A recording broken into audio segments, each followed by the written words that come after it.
दी studio का वही में बनावल जाई वीडियो। अच्छा ही बात बा। चलो जान घुमा दी स्टूडियो वही में बनावल जाई वीडियो। अरे डाली के इंस्टा पर रील करे जा वायरल को दे तारा नाम के। अरे ना हो।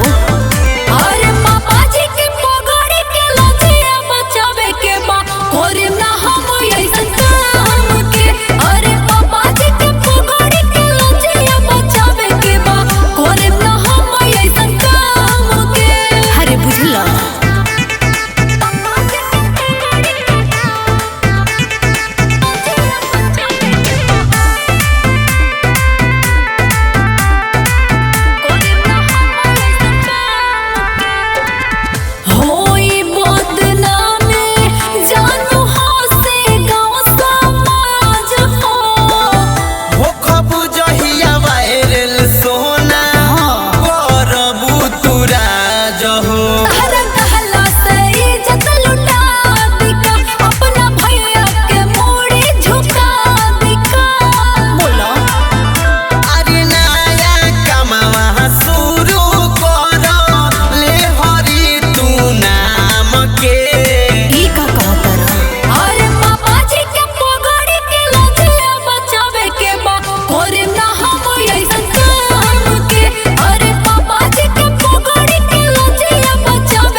लेकिन इज्जत के बात बा।